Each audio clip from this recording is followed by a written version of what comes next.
진리의 영이신 성령 하나님께서 말씀 중에 함께하사 말씀을 전하는 자나 듣는 자 모두에게 말씀하여 주시기를 소망합니다. 오늘 우리가 함께 읽은 말씀은 고린도 교회 성도들 사이에서 일어난 가슴 아픈 다툼으로 시작됩니다. 함께 1절 말씀 읽겠습니다. 너희 중에 누가 다른 이와 더불어 다툼이 있는데 구태여 불의한 자들 앞에서 고발하고 성도 앞에서 하지 아니하느냐. 아멘.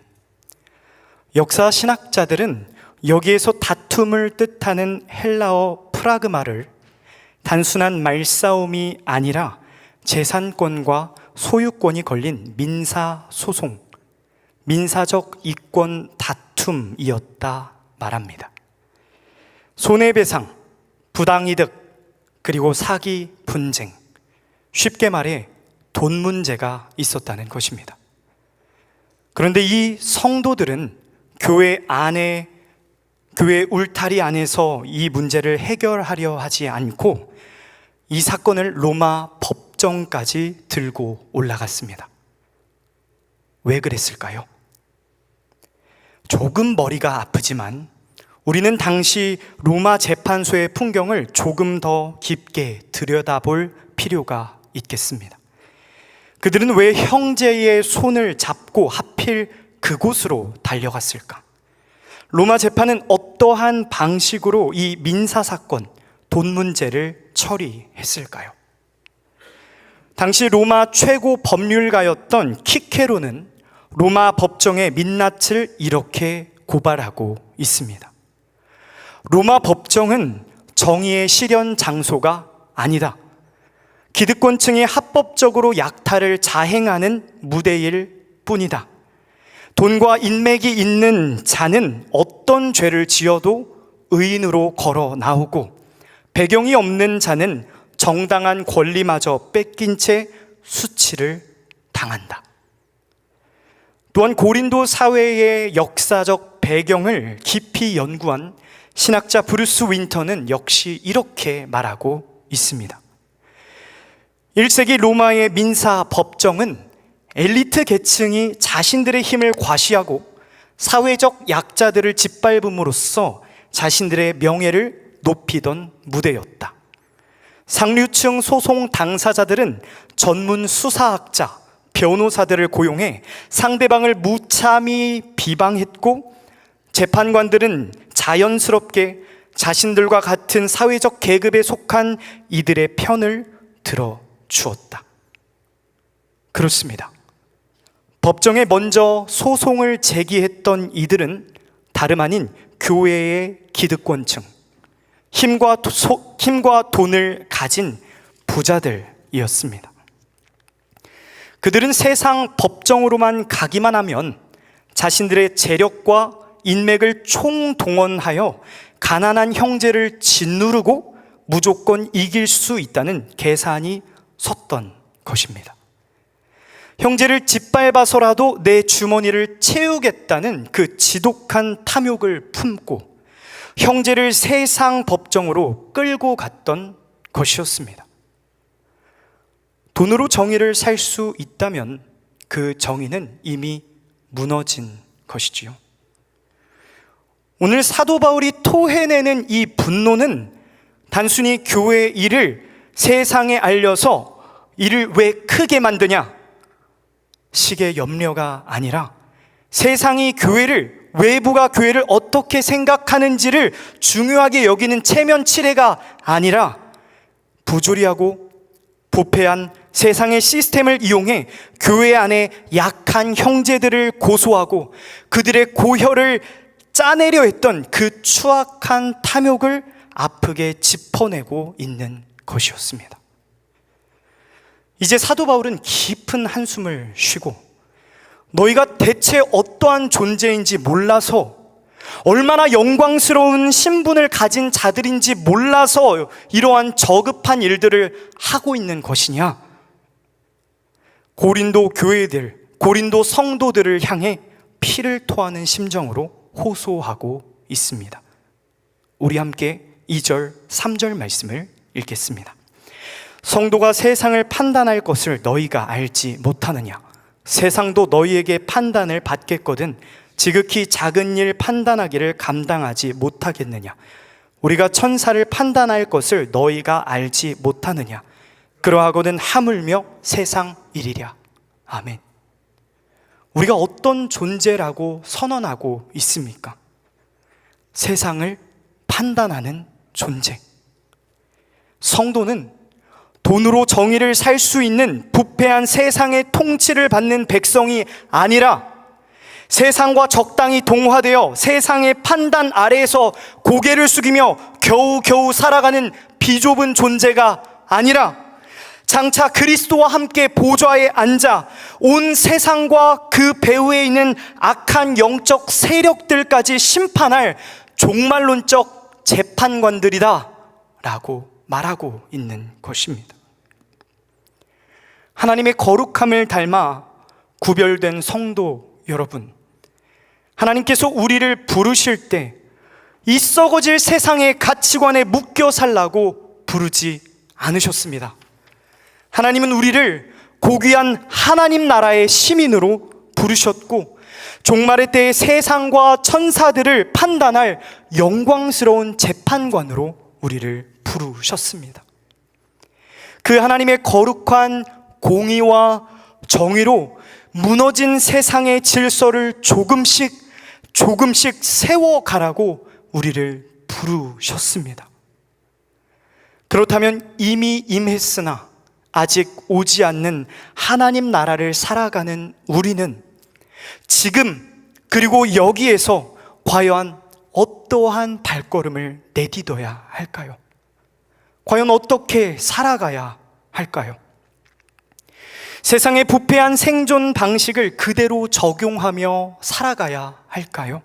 아니면 나를 자녀 삼아주신 하나님의 자녀로 그 신분에 걸맞게 천국 시민의 존엄성을 지키며 살아가야 할까요? 바울은 우리가 세상과 다르게 살아가는 방식을 통해 우리의 진짜 정체성을 드러내라고 권면합니다. 7절 말씀 함께 읽겠습니다. 너희가 피차 고발함으로 너희 가운데 이미 뚜렷한 허물이 있나니 차라리 불의를 당하는 것이 낫지 아니하며 차라리 속는 것이 낫지 아니하냐. 아멘. 여기서 우리가 한 가지 분명하게 짚고 넘어가야 할 사실이 있습니다. 오늘 성경이 말하는 차라리 손해를 보고 차라리 불의를 당하는 것이 낫다라고 하는 말씀은 성도 간의 개인적인 이권 다툼을 두고 하시는 말씀입니다. 결코 성범죄나 폭행 혹은 중대한 재정 횡령과 같은 형사 범죄를 덮어두라는 뜻이 아닙니다. 종종 이 말씀은 교회라는 이름 뒤에 숨어 가해자의 끔찍한 죄를 합리화하고 피해자에게 침묵을 강요하는 방패막이로 악용되곤 했습니다. 그러나 성경의 본 뜻은 그 의미가 아닙니다. 타인의 신체와 정신에 지울 수 없는 상처를 준 죄는 단호하고 엄하게 벌해야 합니다. 분명한 죄의 대가를 치러야 합니다.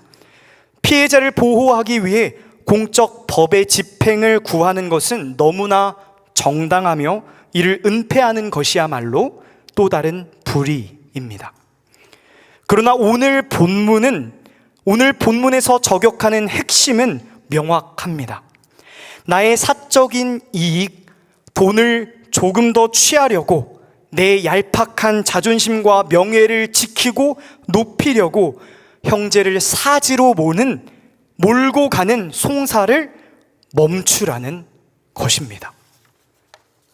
더 많은 힘과 권력을 쥐고 싶어서, 조금이라도 더 많은 이득을 소유하고 싶어서 갈등하는 우리를 향해 하나님은 말씀하십니다.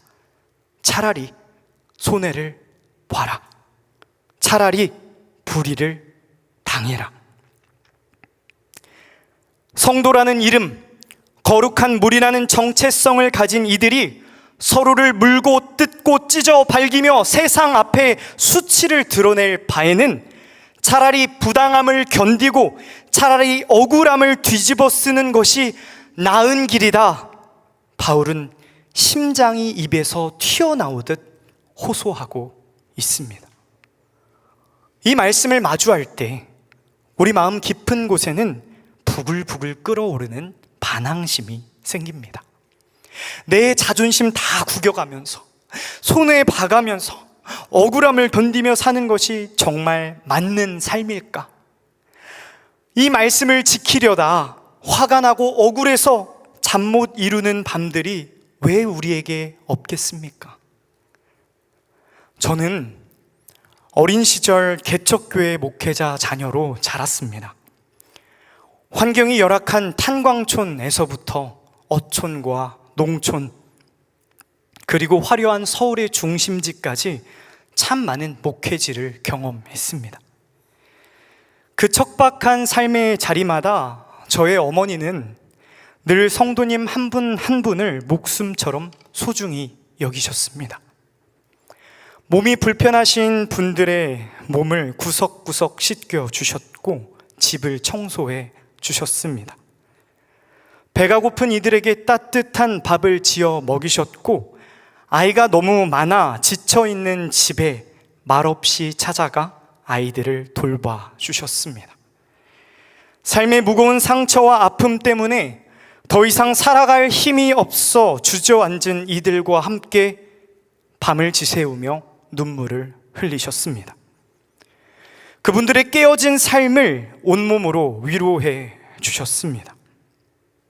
우주야, 나는 지금 돌아보면 목회가 참 행복했다 라고 말씀하시는 어머니도 사실 가슴 아픈 일들이 많으셨습니다. 가슴 속에 피눈물 나는 상처도 있으셨습니다. 대부분의 성도님들은 가정의 문제로, 재정의 문제로, 혹은 성도님들 간의 갈등으로 정든 교회를 떠나곤 하십니다.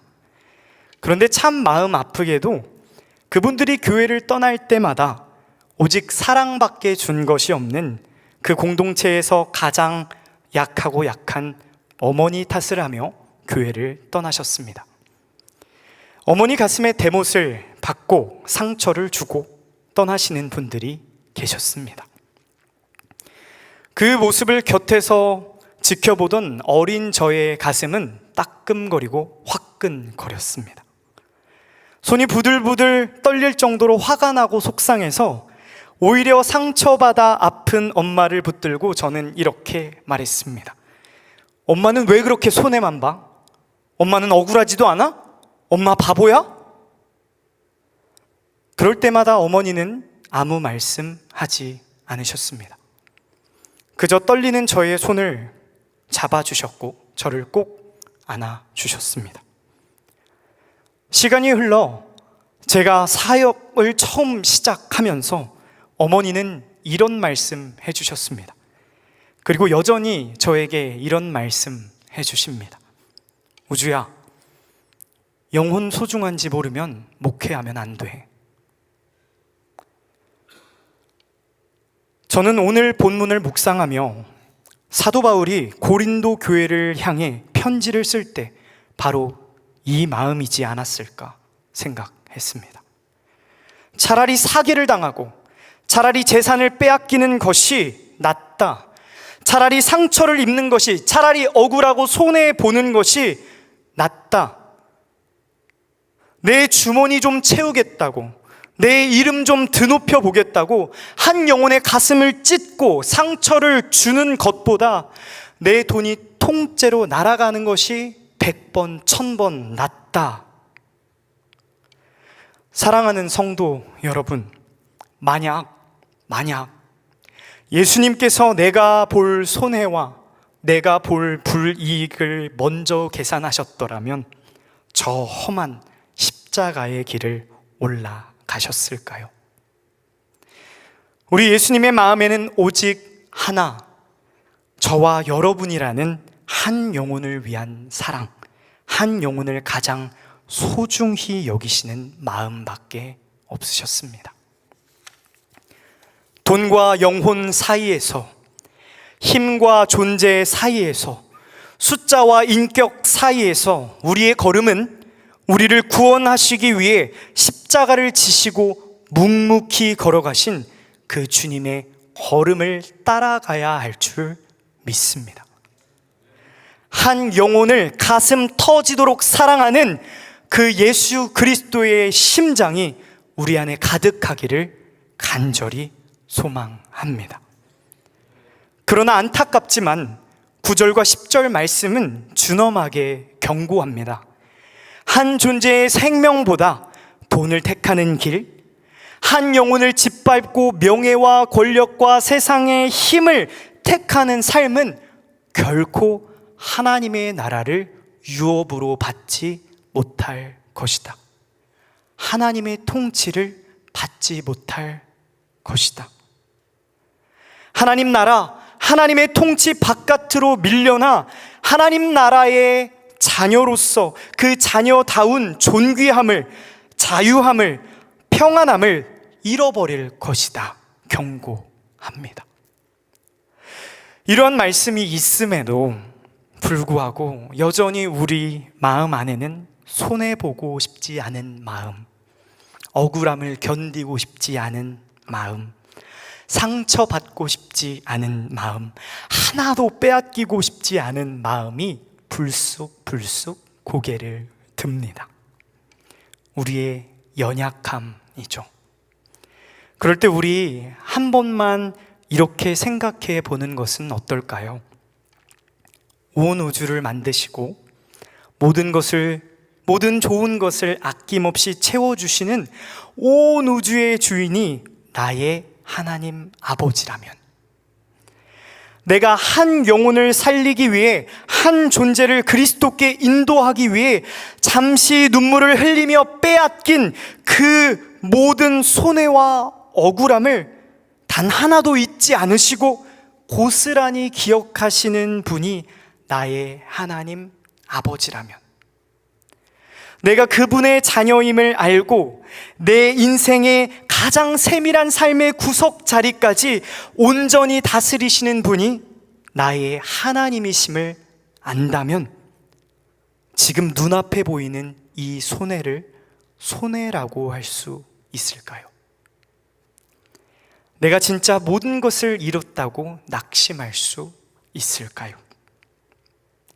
우리가 하나님의 나라를 상속받은 자로서, 하나님 아버지의 자녀로서 하나님의 신실하신 통치 아래에 서 있다는 사실을 진정으로 믿을 때 우리의 좁아진 마음은 비로소 조금씩 넓어지기 시작할 것입니다.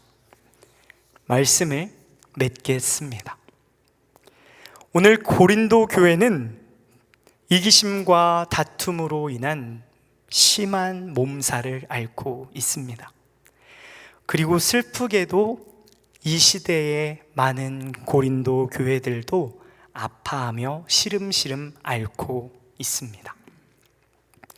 어쩌면 우리는 교회가 앓고 있는 이 질병의 근본적인 원인을 모른 채 세상과 똑같은 엉뚱한 해결책을 찾다 지쳐버린 것은 아닌지 모르겠습니다.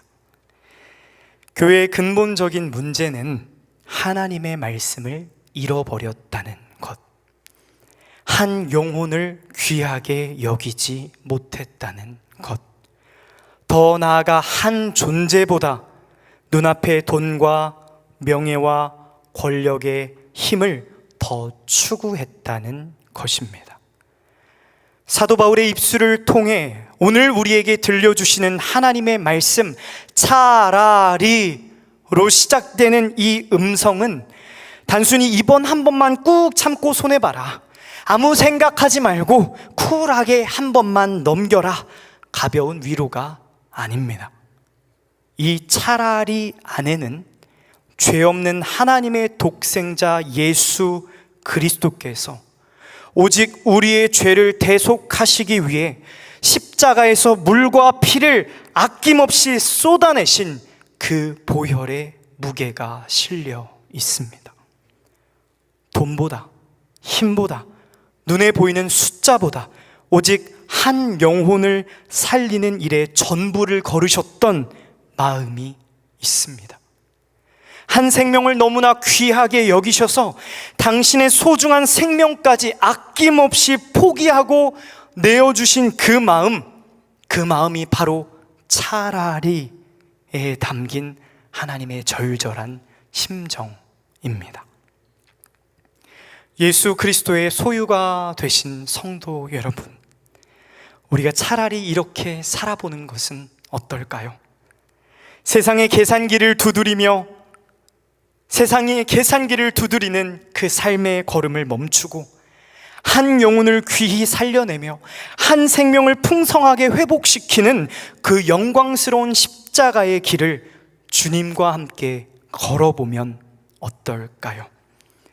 남들이 미련하다 말할지라도, 이 길이 눈물겨울지라도 차라리 내가 속아주고 살려내리라 다짐하며 그렇게 한 걸음 한 걸음 걸어가 보면 어떨까요?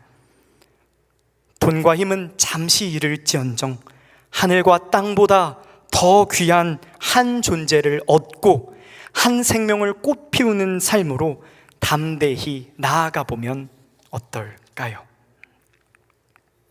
한 걸음을 걷더라도 올바르고 아름답게 걸어가는 거룩한 성도님들이 되시기를 주님의 이름으로 축복합니다.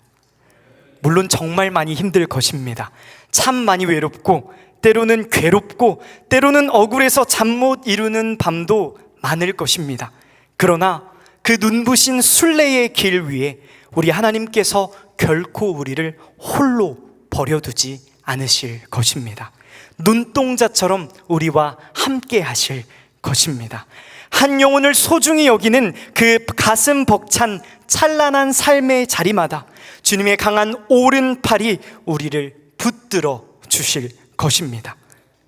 이 거룩한 결심을 품고 다시금 하나님을 바라보며 믿음의 발걸음을 내딛는 저와 여러분을 향해 오늘 하나님께서는 마지막 11절 말씀을 통해 말씀하십니다. 이 약속의 말씀을 다 함께 약속의 고백으로 읽겠습니다. 함께 읽겠습니다. 너희 중에 이와 같은 자들이 있더니 주 예수 그리스도의 이름과 우리 하나님의 성령 안에서 씻음과 거룩함과 의롭다 하심을 받았느니라. 아멘. 기도하겠습니다. 하나님 아버지, 작은 이익과 자존심 때문에 형제의 마음을 찢었던 우리의 연약함을 용서하여 주시옵소서. 우리는 세상에 묶인 자들이 아니라 세상을 판단할 영광스러운 하나님 나라의 시민임을 잊지 않게 하여 주시옵소서. 내 주머니를 채우기보다, 내 이름을 높이기보다 한 영혼을 살리는 일이 비교할 수 없이 귀함을 깨닫게 하여 주시옵소서. 예수님이 걸어가신 십자가 길을 따라 차라리 모든 것을 내어주고 살리겠다는 무거운 사랑의 결단을 합니다. 이 길이 비록 눈물겹고 지칠지라도 모든 것을 기억하고 채우시는 하나님 아버지를 신뢰하며 묵묵히 걷게 하여 주시옵소서. 성령 안에서 이미 씻음과 거룩함과 의롭다 하심을 얻은 자답게 영혼을 살리는 빛나는 순례의 길을 당당히 걷도록 우리와 동행하여 주시옵소서. 모든 것 아시는 예수 그리스도의 이름으로 기도합니다. 아멘.